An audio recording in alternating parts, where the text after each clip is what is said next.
a difficult 1-0 away defeat here against Barnsley. What's your overall take on the 90 minutes? Yeah, obviously it's disappointing. We came here with 80, 88, 85 minutes, whatever it was, with two top scorers in the league. It looked like it was going to be a 0-0 draw, of all things. We had a couple of chances to nick it, they had a couple of chances to nick it, and they took theirs. That's all it is. And I've said to the lasses in there, it's a game of fine margins, and that's exactly what today turned out to be. Fair play to them. Barnsley are where they are for a reason. They're a good team. I think for spells we were the better team, for spells they were the better team. I don't think me or their manager in particular that kind of overjoyed with dominating or anything like that. But obviously we're beaten now, that's it. We've got that kind of bugbear off our back in terms of the target on our back. And we've got to push forward now. It's still in our hands, it's still in our kind of control in terms of, yeah, the table looks a bit distorted and stuff now in terms of everyone's played different games and this and that. But we know what we need to do. We just need to focus on the next game now. And I said to the lasses up there, like, we win together. We've won whatever it is, 7 out of 9, and then the other 2. But then when we lose together as well. It's not any single person's fault. It's not anything for anyone to go home and kind of kick themselves about, because this is football and this is high level football, and that's what it is. I suppose it's really taught a lesson today that we need to be concentrated for the whole 90 minutes. It's like one moment of madness, I suppose, kind of changes the outcome of not only this game but maybe the season, depending on how results go. I don't think any season's defined by one game. I think we've just got to keep moving forward with it, and I don't even actually think it was a lapse in concentration as such. I think it was just decision making, and we just made the wrong decisions. Like in the final play, if you watch it back, there's 3 or 4 times when a different decision could have just dealt with the danger, and we didn't.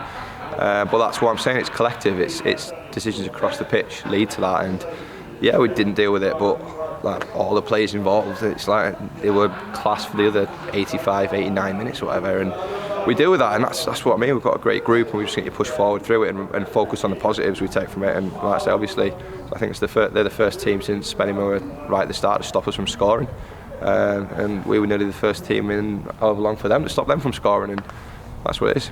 Yeah, I felt the fans were really powerful today, especially the Barnsley fans. Yeah. So when we're at home next week, you think, you're going to hope that our fans can be just like them? Yeah, we need it, and we know what we're up against. Like, we're coming here, we're in the shadow of Oakwell behind us. It's like, that's the biggest picture of kind of the levels that we're up against, and they're training X amount of times a week, sports scientists and this and that, and it took them 89 minutes to get a goal across the line. Like, we are where we are, but we're very happy with where we are.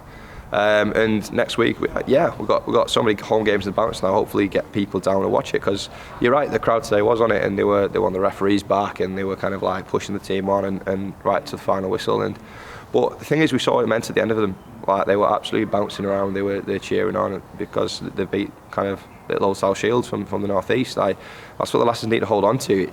We've come to a team backed by a football league team who kind of have all the bells and whistles attached, and we've pushed them all the way. And we've just got to make sure when they come back to our place, it's a different game.